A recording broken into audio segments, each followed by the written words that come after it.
kalau yang Pak Yai sering sampaikan, Indonesia itu akan menjadi superpower dunia. Dan hari ini kita melihat pemerintah di bawah pimpinan Pak Jokowi ini akan menjadi presidensi G20 di Bali, ya. Dan kita juga kemarin melihat kalau Pak Jokowi itu ngirim salam ke Pak Yai, ya kan? Nampaknya ada sesuatu. Yang ingin saya tanyakan ke jenengan, ini karena ini di Bali dan Bapak orang Bali. Bagaimana ya Anda melihat Indonesia terkait cita-cita perdamaian dunia seperti yang diinginkan oleh Soekarno dalam undang-undang? Ya, saya kira apa yang disampaikan oleh Pak Kiai itu kan pemikiran visioner bahwa Indonesia akan menjadi salah satu negara yang mempengaruhi kehidupan di dunia, dan itu sangat-sangat masuk akal karena dengan pola kebijakan Pak Jokowi sekarang kan ada percepatan sebenarnya eksistensi Indonesia. Pengakuan kita untuk mengatur G20 ini kan luar biasa karena dunia ini boleh dikatakan G20 dan G8 lah yang mengatur kemana arah ekonomi dunia ini. Nah, kalau dia diadakan di Bali mungkin biar cepat kembali aja. Jadi kebangkitan Nusantara itu memang sudah saatnya ada. Kenapa? Karena kalau zaman dulu kita lihat pada abad 13-14 misalnya ketika Majapahit berjaya itu Eropa kan gelap gulita. Eropa itu dalam kelaparan. Dia baru zaman Renaissance baru dia bangkit gitu loh. Nah artinya apa? Kita sudah pernah lebih jaya daripada Eropa dan Amerika. Bahkan kalau kita tarik mundur ke belakang, kita punya penisi Nusantara atau tarik mundur lagi bagaimana zaman UT Martandipura, itu Amerika belum ada. Australia belum ada, jadi kita sudah menjadi negara maju. Makanya kalau kita ingin berjaya lagi ke depan, memang harus dibangkitkan Nusantara kita ini. Oke, saya boleh sedikit begini. Obama itu pernah mengatakan bahwa Indonesia di abad 2021 akan menjadi inspirasinya dari Kitab Sutasoma. Kitab Sutasoma itu adalah sebuah kitab dari umat Hindu. Yang ingin saya katakan, Kitab Sutasoma itu ditulis oleh putra orang dari Kediri. Saya ingin menanyakan antara kembali ke Bali dari Kediri. Nah ini. Ya, jadi kan begini. Jati diri. Sebenarnya Sutasoma itu lahir bukan nilai-nilai Nusantara. Kita bicara terbangun di mana kemudian ada banyak nilai-nilai di sana, termasuk juga bagaimana pendidikan totalitar, termasuk di sini muncul. Dan kemudian yang harus kita pahami adalah pembuatan ular ini kan simbol sebenarnya.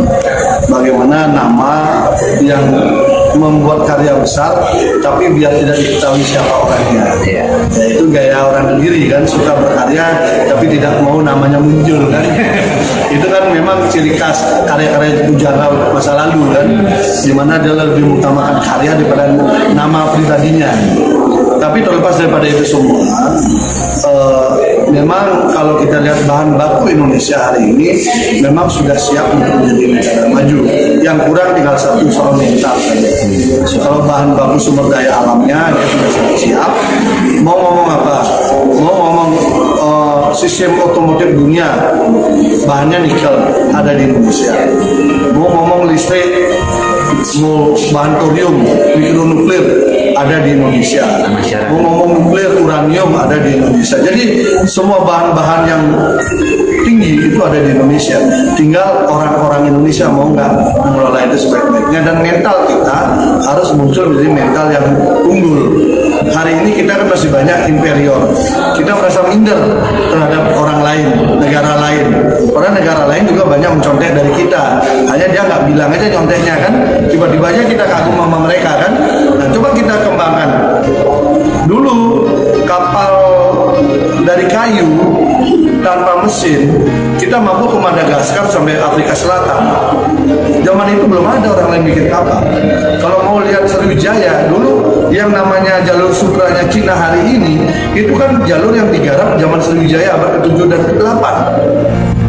Dia keliling Cina, India, Filipina, semua dikelilingin itu kapal yang dikelola oleh orang-orang Sriwijaya.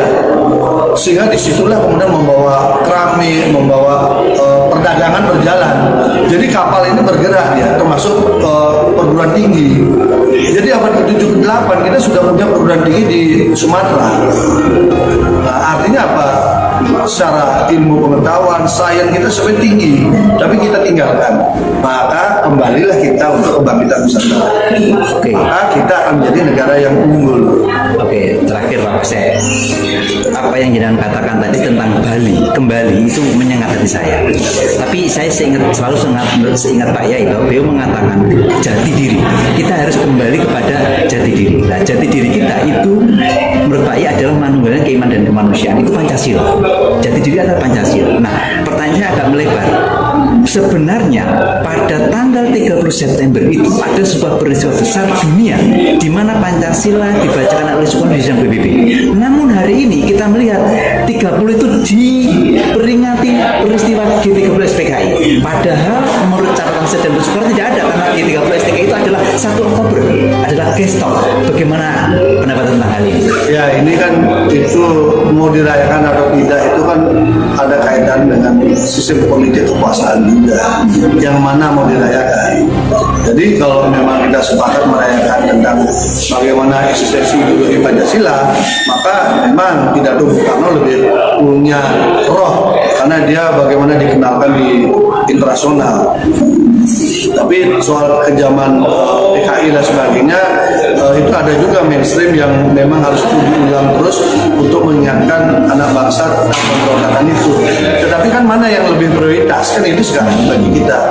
Kalau saya sih lebih prioritas untuk kebangkitan Nusantara saja. Kembalilah apa yang ada tumbuh kembang di ibu pertiwi kita, mari kita gali, mari kita teliti, mari kita kembangkan, mari kita manfaatkan untuk sebesar-besarnya kemakmuran rakyat. Setelah itu untuk kemakmuran dunia, karena Indonesia bisa menyusui banyak negara apabila kita menjadi negara yang maju, karena karya bangsa kita itu akan mampu menghidupi tidak hanya orang Indonesia, tapi untuk banyak orang, termasuk negara-negara lain.